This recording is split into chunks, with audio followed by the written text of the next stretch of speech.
So guys, yung mamon gulaman. Yan. Wow, sarap. Ayan guys, oh. Sarap. Sarap, sarap. Let's eat. Yung procedure sa paggawa. Ayan po yung mamon. Buksan po natin. Ayan, mga ilang piraso yan eh. Ang ginawa po natin is 30 plus ang gagawin po natin. Kaya yan, kulang pa yan. Nagdagdag tayo dyan. Ayan, alisin yung balat. Hatiin natin itong ito hinati ko na ito. Ganyan siya. Ayan. Ayan. Ito ganyan siya ha. Hinati natin. Then, ilagay natin dito yan. Isa-isa ilagay natin. Ayan, ilagay po natin yan. Okay. Then, ito, prepare tayo ng tatlong itlog. Ayan. Para idagdag natin doon, ihalo natin sa ating mixture. Ayan po, 3 eggs. Okay, then, i-beat po natin. Mix natin yan. Next, ilagay natin yung egg sa kaserola. Yan guys. Magmi-mix na tayo. Maglalagay tayo ng condensed milk para masarap po yung ating gulaman. Yan, isang condensed milk po siya. Tapos evap. Dalawang evap po ang gagamitin po natin dyan guys. Para mas malasa po siya. Dalawa po, ayan po yung isa.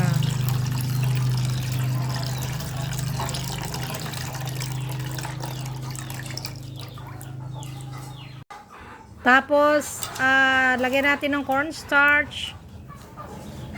5 teaspoon ng cornstarch. Ayan po guys, 3. Then, meron pang dalawa. Para maganda po yung consistency ng ating mixture. Yan po guys. Okay. Then, haluin po natin. Mix well. Mix natin. Hanggang matunaw yung cornstarch.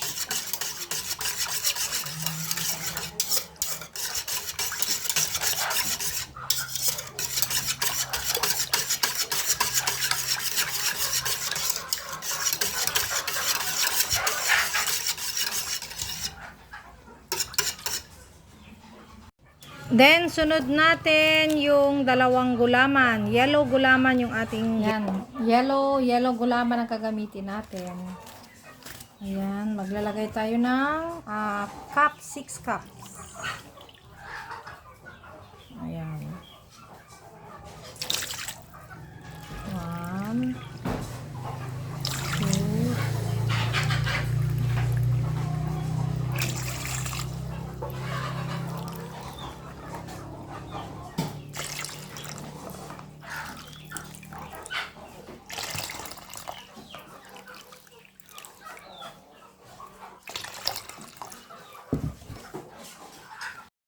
then, i-mix na natin yung gulaman na dalawa.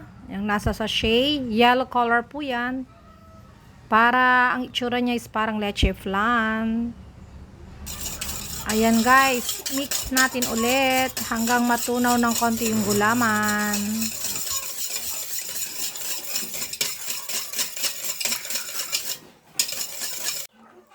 Then, ito yung mixture natin kanina. Ihalo na natin yung gulaman. Yan. Yan, mix natin. Yan, mix natin. Mix well. Lagyan natin ng konting vanilla.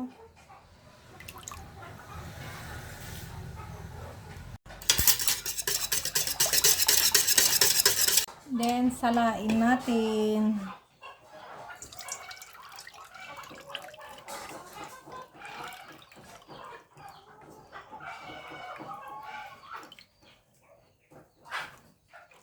Ayan, salain Salain po natin, guys. Okay.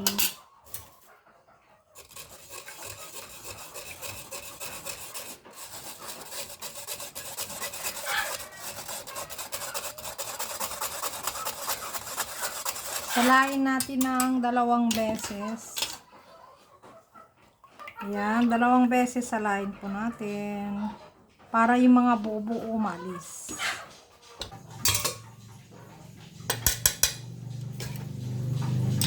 Let it boil. Boil. Tapos prepare tayo ng cheese. Ayan. Konting cheese lang. Pero nasa sa inyo kung gaano karami ang gusto nyo, guys. So, iluto na natin yung gulaman. Ayan.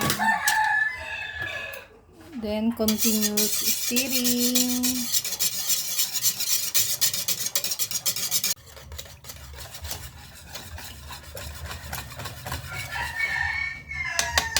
Lagay na natin yung cheese. Yan po guys, depende sa inyo kung gaano karami ang cheese ang ilalagay po nyo. Okay, para mas malasa po yung ating gulaman. Ayan, hintayin na natin na mag-boil.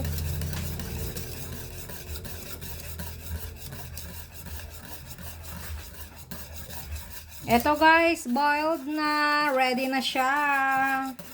Okay, ready na.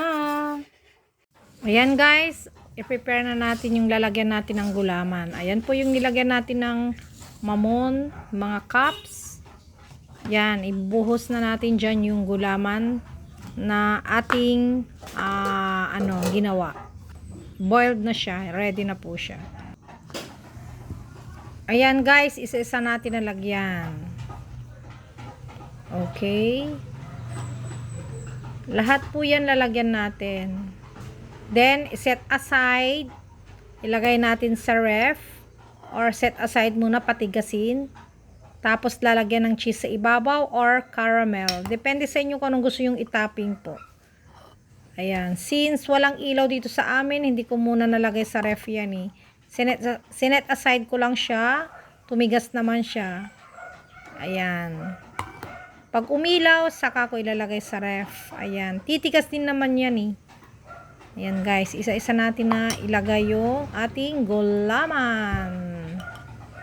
Okay guys, ala leche flan ang kanyang itsura. Ayan. Okay.